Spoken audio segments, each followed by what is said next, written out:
Olá, meus irmãos, vamos dar continuidade ao nosso estudo, agora tratando do capítulo 2 do livro de Atos. No capítulo 2 nós vamos ver a descida do Espírito Santo, a manifestação do dom de línguas. Nós vamos tratar também sobre o primeiro discurso de Pedro, né? Também vamos mencionar os 3.000 que foram agregados à igreja, à comunidade cristã, e como viviam os convertidos, como era a vida dos nossos irmãos ali da igreja primitiva. Então vamos começar capítulo 2, verso 1. Ao cumprir-se o dia de Pentecostes, estavam todos reunidos no mesmo lugar. Então vamos entender o que significa o Pentecostes, né? Existiam 3 grandes festas que os judeus celebravam, e uma delas se chamava Pentecostes, né? Penta significa 50 dias após a Páscoa. Era um tempo de colheita, então eles celebravam o momento da colheita. Eles entendiam que Deus abençoava o povo com os alimentos. Embora o judeu plantasse, colhesse, preparasse a terra, ele entendia que era uma dádiva de Deus o resultado da colheita. Então, Pentecostes, por ser uma festa em que o povo celebrava essa colheita, tem um significado importante, um vínculo importante, né, com o nascimento da igreja, porque foi ali, né, que aquela semente do Evangelho foi dispersa, começou a ser difundida, né, por toda aquela região, por todos aqueles povos, línguas e nações, né? Então foi um tempo também de grande colheita, né, do grande anunciar do Evangelho, o nascimento da igreja. No verso 2, de repente veio do céu um som, como um vento impetuoso, e encheu toda a casa em que estavam assentados. Então, na verdade, os discípulos, juntamente ali com os apóstolos, estavam cumprindo aquilo que Jesus disse que deveriam fazer. Quando Jesus subiu aos céus, ele disse que eles deveriam ficar em Jerusalém até que do alto eles fossem revestidos de poder. Então esse foi o momento do nascimento da igreja, da implantação da igreja, foi o start, foi o começo de tudo, de uma nova era. A era que, segundo os teólogos afirmam, são os últimos dias. Esses últimos dias têm um significado alegórico, não significam dias apenas, mas é uma data incerta, que se iniciou com Pentecostes e que vai terminar com a segunda vinda de Cristo. Esses são os últimos dias, né? Os apóstolos, os pregadores primitivos, eles acreditavam que isso seria um tempo breve, todavia não sabiam exatamente quando isso iria acontecer, né? O desfecho da história, né? O grande e terrível dia do Senhor, como muitos profetas predisseram. Já se passaram 2000 anos e nós estamos ainda nos últimos dias, né? No verso 3. E aqui, voltando aqui ao verso 1, né, alguns elementos presentes aqui, né, um som, um vento, né, impetuoso. Depois no verso 3 fala sobre línguas de fogo.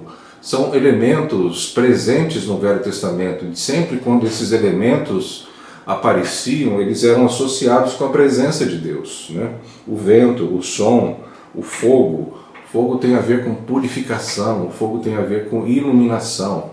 Então são elementos presentes aqui nos versos 2 e 3 e que nos mostram que havia uma presença inegável do Senhor ali nesse momento tão especial da igreja. Então vamos ler o verso 3. E apareceram distribuídas entre eles línguas como de fogo, e pousou sobre cada um deles. Então não que isso fosse literal, um fogo realmente, mas foi uma visão, foi um momento de êxtase em que esses elementos se tornaram ali presentes, né, perceptíveis a todos que estavam ali. No verso 4, todos ficaram cheios do Espírito Santo e passaram a falar em outras línguas, segundo o Espírito lhes concedia que falassem. Então existe uma certa controvérsia nessa questão das línguas, mas o que deixa claro aqui, pelos versos seguintes que nós vamos ler, não é propriamente o dom de línguas, né? que está sendo manifestado aqui, aquele dom que é usado para edificação própria. Paulo fala sobre isso nas suas cartas, mas é o dom que foi dado ali aos discípulos e que eles começaram a falar dialetos. Essas línguas aqui no original, dialetos, no grego, que significam línguas que podem ser interpretadas por pessoas, povos, línguas, né, e nações. Então não são línguas sem interpretação. Tanto é que as pessoas que estavam presentes ali, de várias outras nações, elas ouviam, né, a manifestação do derramar do Espírito, e os galileus, até eles questionavam, mas esses não são galileus? Os galileus, eles eram tidos como incultos, não eram pessoas que detinham uma cultura elaborada. E como é que eles falavam várias línguas diferentes, ao ponto das pessoas de várias etnias diferentes poderem entender o que estava sendo dito? Então, alguns teólogos dizem que esse é um momento em que é um contraponto àquilo que aconteceu em Babel, em que houve a dispersão dos povos, a confusão das línguas, em que ninguém mais se entendia, e todos ali foram dispersos pela face da terra. Aqui existe uma concentração de pessoas, e de forma que a presença do Espírito Santo produz uma unidade, de forma que todos os povos agora podem ser reunidos novamente em torno da palavra de Deus, de forma que todos possam entender a palavra de Deus.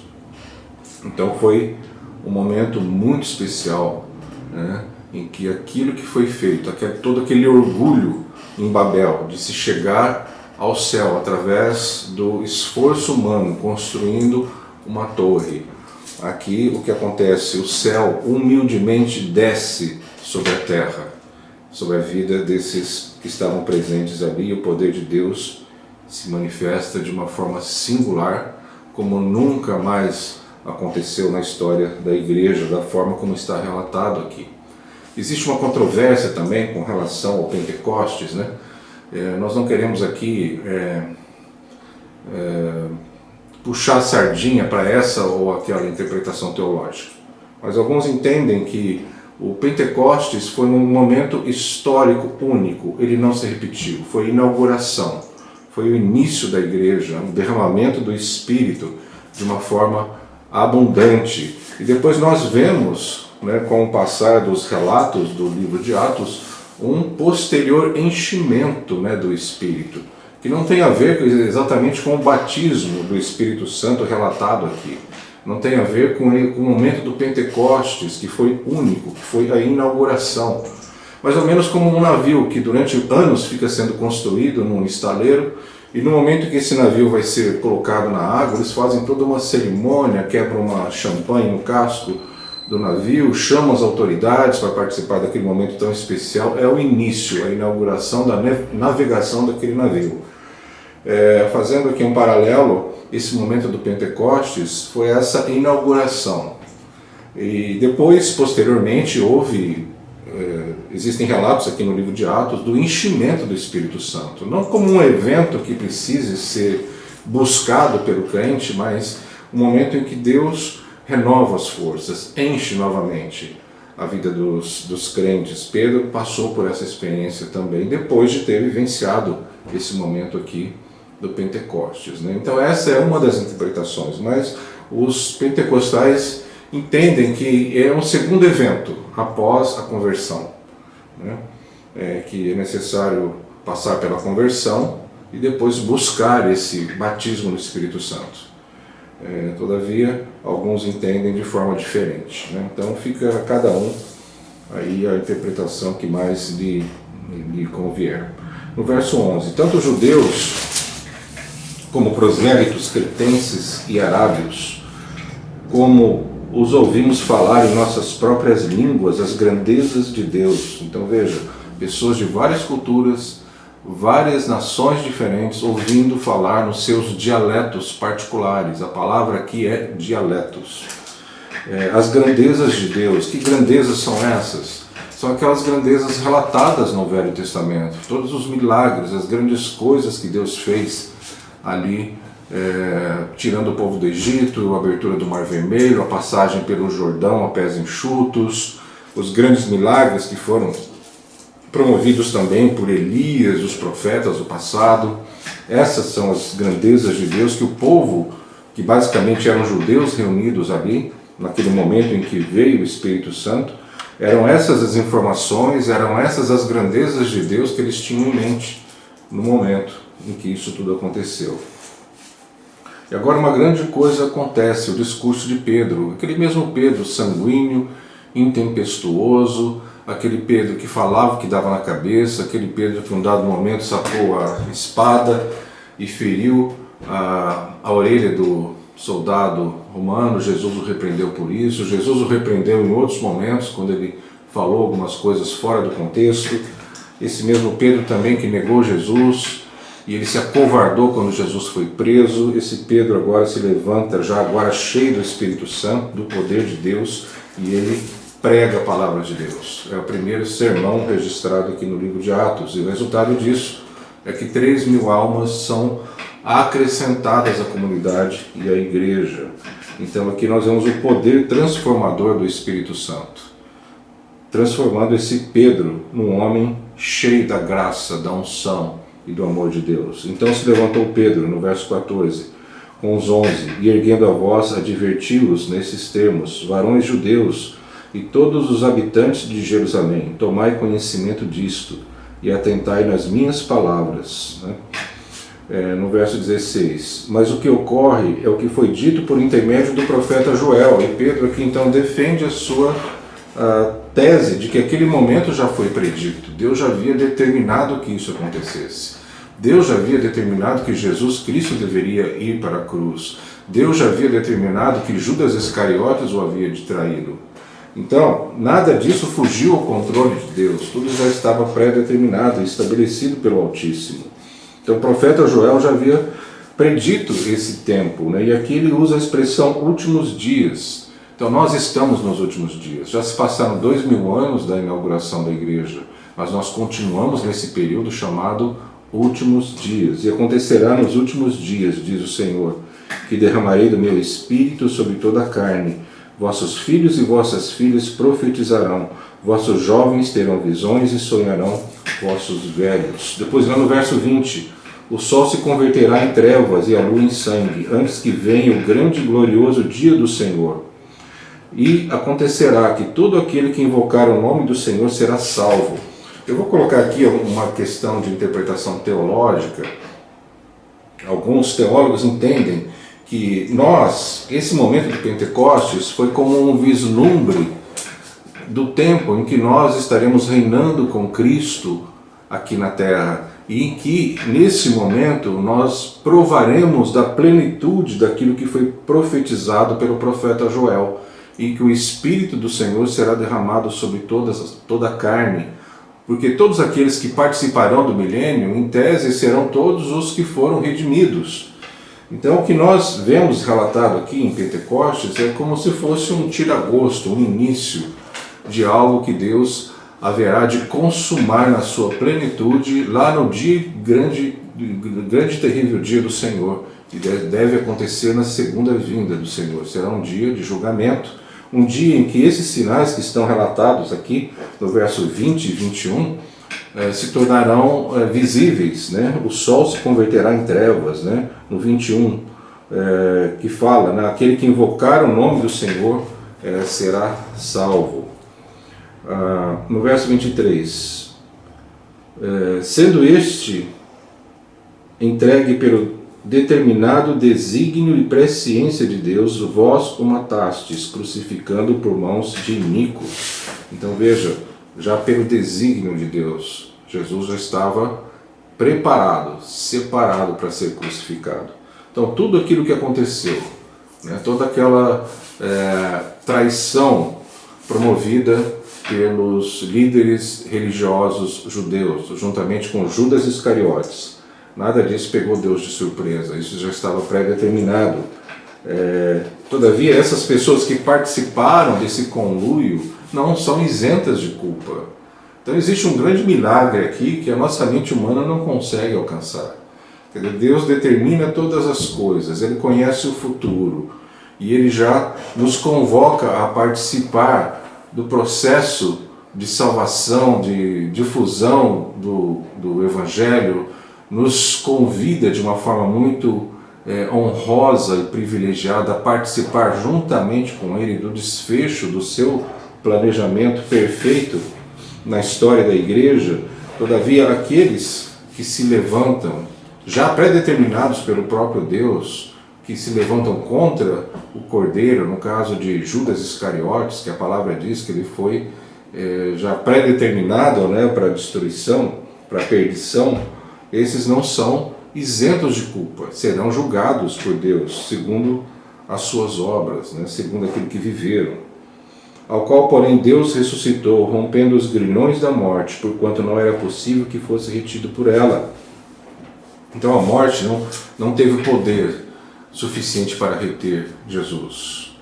Então, a ressurreição de Cristo, ela é um dos fundamentos da igreja, e é uma das ênfases, juntamente com o arrependimento, que nós encontramos na pregação dos apóstolos. Pedro pregou sobre a ressurreição, ele falou sobre a ressurreição de Cristo.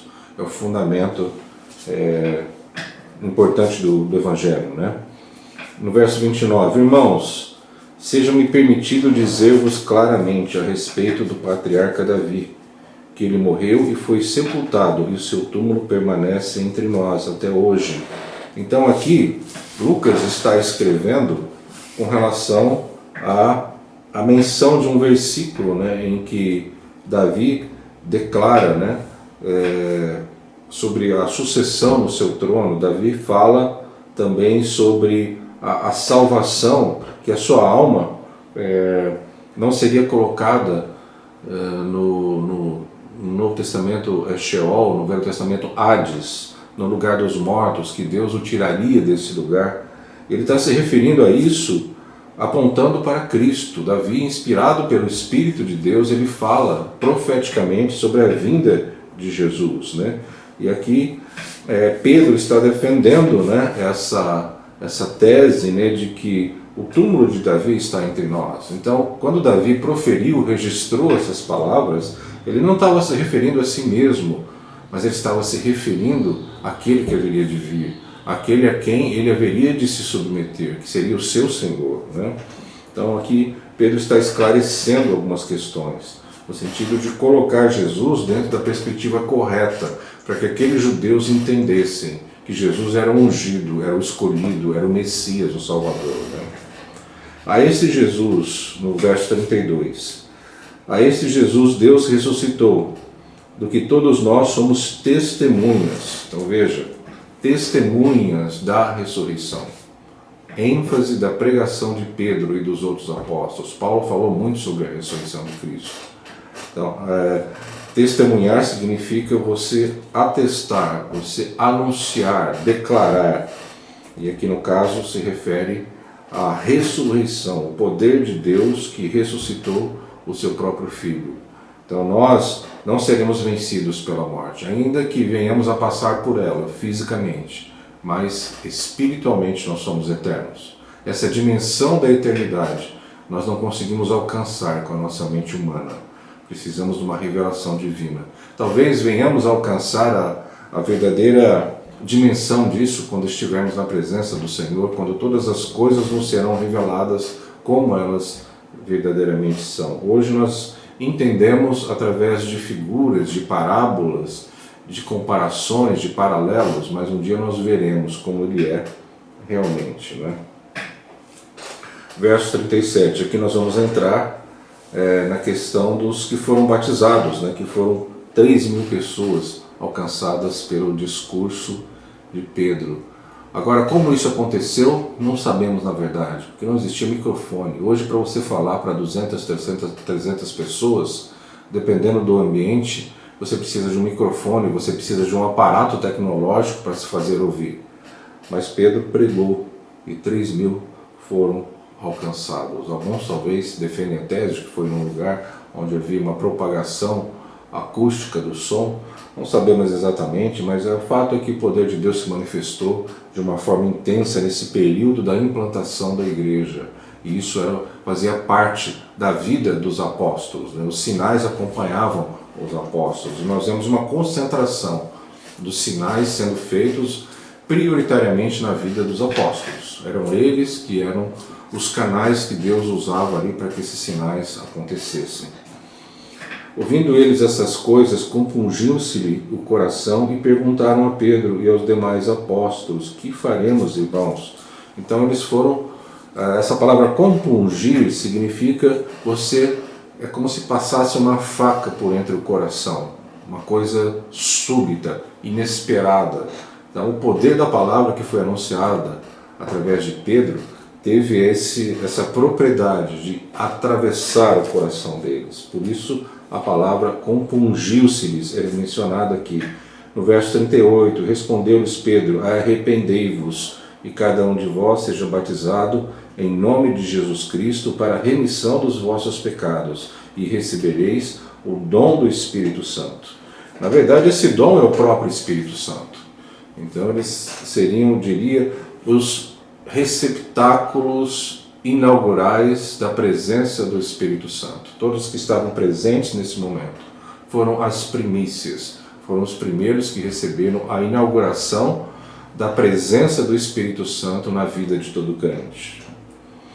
Pois para vós outros é a promessa, para vossos filhos e para todos os que ainda estão longe, isto é, para quantos o Senhor Deus, o Senhor nosso Deus chamar.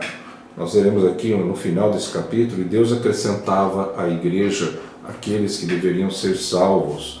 Dá a entender que nesse período não eram necessárias grandes campanhas evangelísticas, grandes estratégias de marketing para que as pessoas conhecessem a palavra, o Evangelho, mas era algo que Deus promovia. E aqui eu quero enfatizar essa frase: para quantos o Senhor nosso Deus chamar. É Deus quem nos chama, é Deus quem marca o encontro conosco. Nós temos uma natureza caída e Deus precisa promover dentro de nós tanto o querer como o efetuar. Então, até para a conversão, até para nos decidirmos favoravelmente ao Evangelho, nós precisamos dele. Ele precisa tocar o nosso coração, ele precisa mover o nosso coração em direção a ele mesmo. A palavra diz, que o coração do rei, lá no Velho Testamento, está nas mãos do Senhor e ele o inclina para onde ele quer. Quanto mais o nosso coração, quanto mais o meu e o seu coração, ele não inclinará para a vida, para a conversão. Verso 41. Então, os que lhe aceitaram a palavra foram batizados, havendo um acréscimo naquele dia de quase 3.000 pessoas. Haja batistério, haja lugar para batizar esse povo todo, mas escavações recentes mostraram que dentro do templo existiam vários lugares onde, lá já no Velho Testamento, antes da vinda de Jesus, eles já usavam aquele espaço para purificação. Então o batismo era um procedimento culturalmente e religiosamente aceito entre os judeus. Em Atos capítulo 2, a partir do verso 42, nós temos um vislumbre de como viviam os nossos irmãos da igreja primitiva. Eu gostaria de salientar alguns pontos importantes nesse trecho.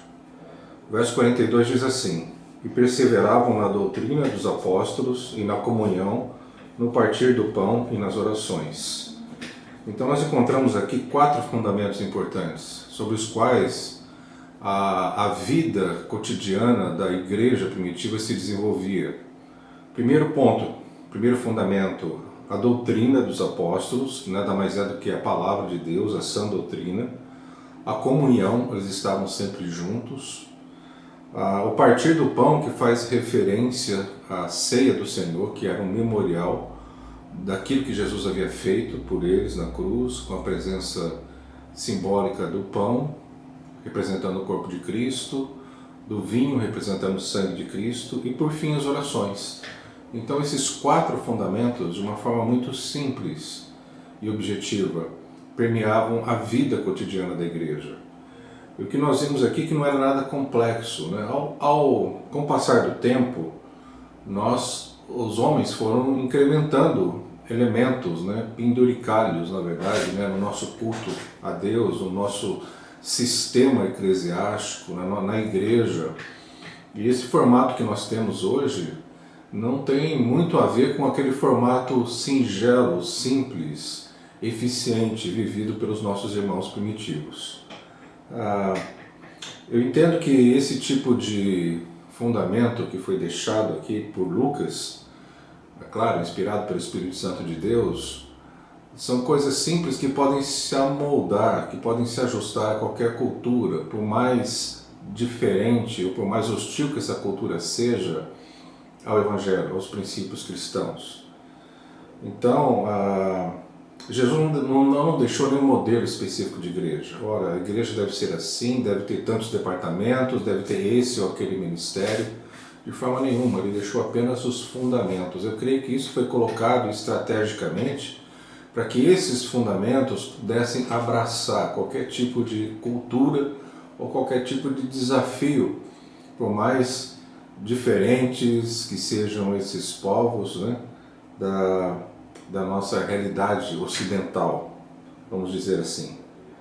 Então, continuando aqui no verso 43, em cada alma havia temor e muitos prodígios e sinais eram feitos por intermédio dos apóstolos. Então fica claro aqui também no livro de Atos que prioritariamente os sinais, as maravilhas, os milagres eram feitos através dos apóstolos. Nós não vemos isso sendo pulverizado por toda a população, por toda a membresia participante da comunidade naquela época, mas prioritariamente eram os apóstolos que eram os canais da manifestação do poder de Deus, do Espírito Santo naquela época. E a partir do verso 46 nós vemos também como se processava de forma muito natural o andar, o caminhar da igreja e o crescimento da igreja também. Veja no verso 46, diariamente perseveravam unânimes no templo, partiam o pão de casa em casa e tomavam as suas refeições com alegria e singeleza de coração. Eu faço menção aqui, destaco a palavra singeleza. Singeleza significa algo muito simples, algo que acontece naturalmente no convívio das pessoas.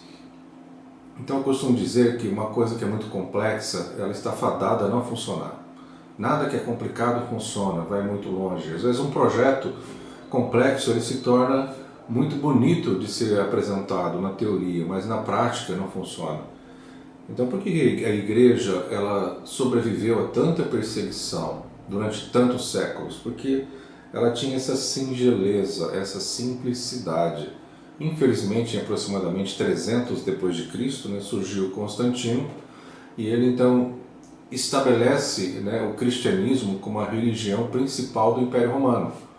Isso por um lado foi bom porque cessou a perseguição, muitos cristãos deixaram de ser mortos, martirizados, mas foi muito ruim porque institucionalizou aquilo que era singelo, aquilo que era simples. Surgiram então os profissionais da fé, surgiram aqueles que faziam parte do clero.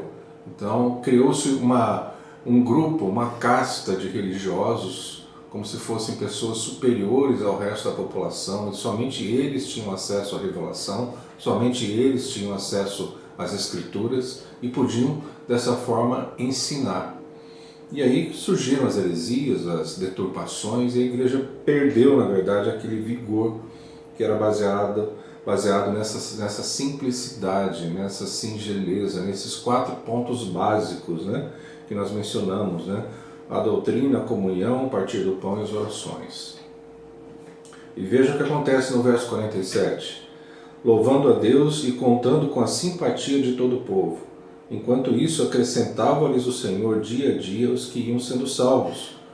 Então, à medida que os nossos irmãos ali viviam essa singeleza, essa simplicidade, essa comunidade, amando uns aos outros, suportando uns aos outros, ajudando, vendendo as suas propriedades para suprir as necessidades daqueles que tinham falta, as pessoas iam sendo atraídas ao Evangelho, eles caíam na graça, na simpatia do povo.